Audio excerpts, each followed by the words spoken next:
Le problème du taux élevé de triglycérides affecte des millions de personnes dans le monde de manière silencieuse.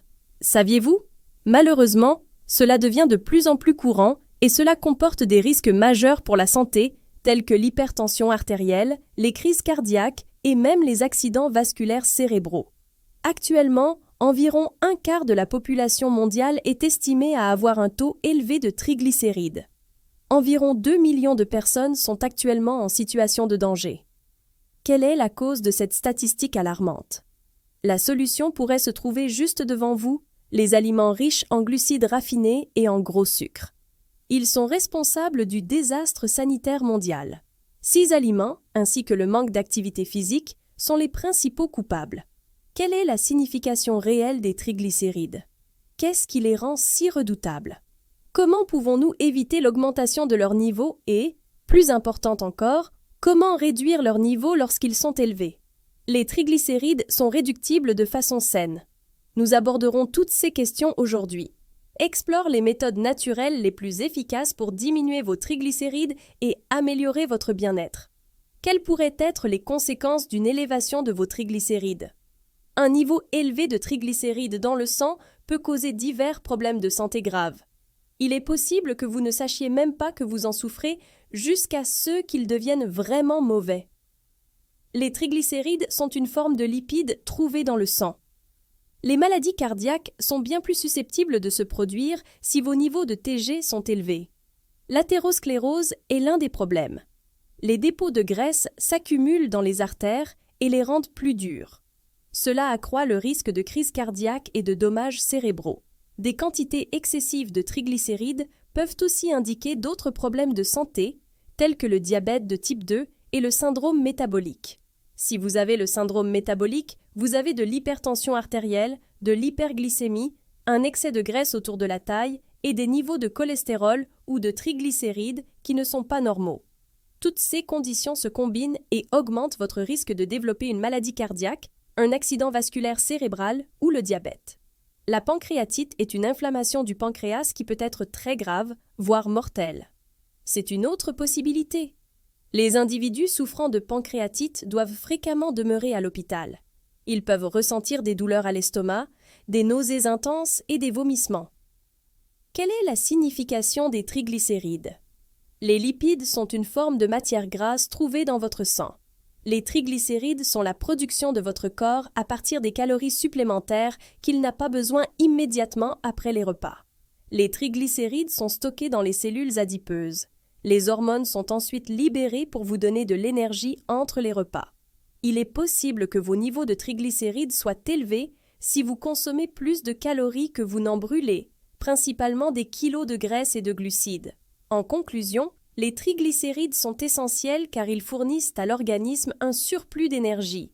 Cependant, des montants excessifs peuvent être préjudiciables. Comme mentionné précédemment, cela est associé à un risque accru de maladies cardiaques et d'autres problèmes de santé. Quelle est la distinction entre le cholestérol et les triglycérides? Quelle est la chose la plus dangereuse?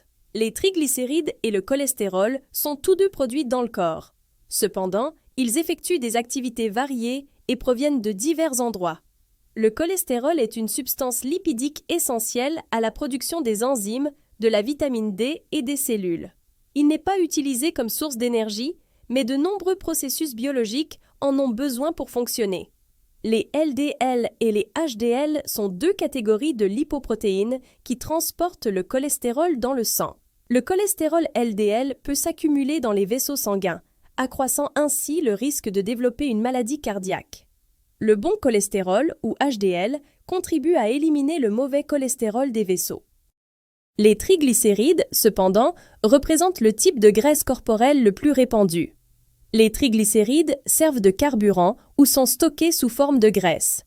Des niveaux élevés de triglycérides peuvent indiquer un risque accru de maladie cardiaque, particulièrement en cas de faible taux de HDL ou de LDL élevé. Quelle est la chose la plus dangereuse? Cela dépend de divers autres problèmes de santé. Des niveaux élevés de LDL augmentent considérablement le risque de formation de plaques et d'obstruction des artères. D'autre part, des niveaux élevés de graisse augmentent le risque de maladies cardiaques et de pancréatite. particulièrement si d'autres composants du syndrome métabolique sont présents. Les triglycérides et le cholestérol sont tous deux des indicateurs essentiels de santé.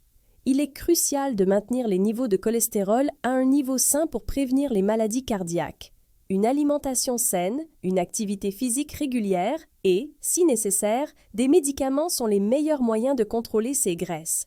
Il est crucial de maintenir les triglycérides à un niveau normal pour la santé cardiaque.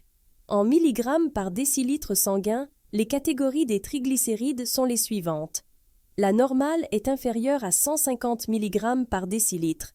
Le niveau élevé se situe entre 150 et 199 mg par décilitre. Très élevé est de 500 mg par décilitre ou plus. Le niveau élevé se situe entre 200 et 499 mg par décilitre. Les niveaux normaux de triglycérides sont indicatifs d'une bonne santé digestive.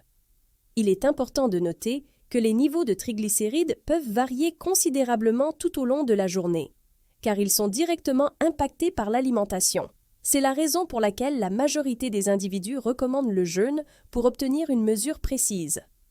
Jeûner 12 heures avant la prise de sang peut aider à diminuer le taux de cholestérol. Le basilic est une plante aromatique fréquemment employée en cuisine. Il détient aussi des capacités de guérison qui peuvent contribuer à maintenir la santé de votre cœur. Des études suggèrent que le basilic peut contribuer à abaisser les niveaux de triglycérides dans le sang. Cela peut aussi aider à améliorer d'autres aspects métaboliques. Flavonoïdes, huiles essentielles et autres composés trouvés dans le basilic peuvent contribuer à améliorer le profil lipidique en combattant les radicaux libres et l'inflammation. Ces substances chimiques aident à diminuer le stress oxydatif et l'inflammation, deux facteurs qui peuvent causer une augmentation des lipides et d'autres problèmes métaboliques. Le basilic a aussi été examiné pour déterminer s'il pouvait contribuer à abaisser la glycémie, ce qui pourrait être bénéfique pour les individus souffrant du syndrome métabolique ou du diabète de type 2. Incorporer du basilic frais ou séché dans votre régime alimentaire peut être une manière savoureuse et naturelle de soutenir votre métabolisme. Étant donné qu'il peut être incorporé aux salades, aux ragoûts et aux soupes, cela les rend non seulement plus sains, mais aussi plus savoureux.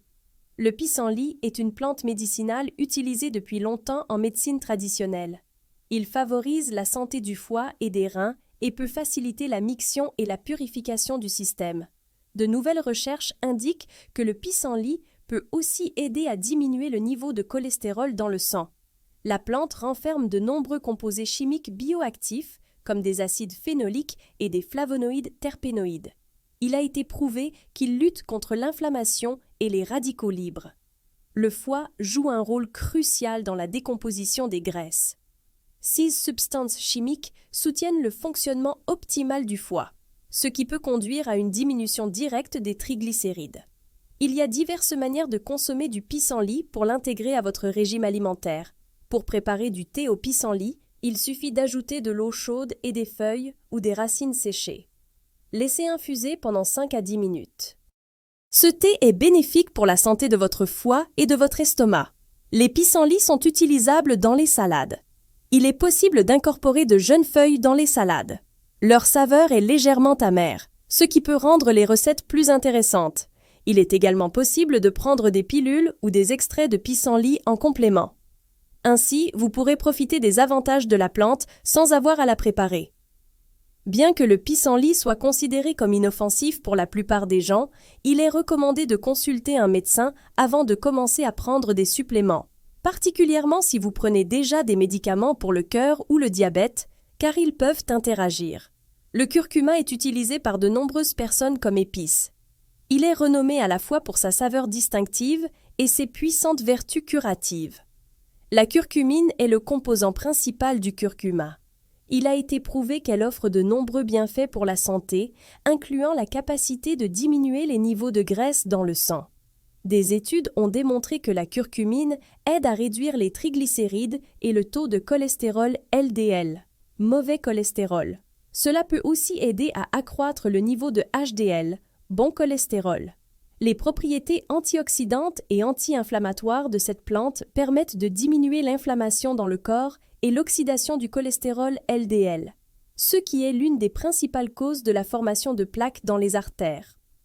Les avantages du curcuma pour la santé peuvent être obtenus en utilisant de la poudre de curcuma lors de la cuisson.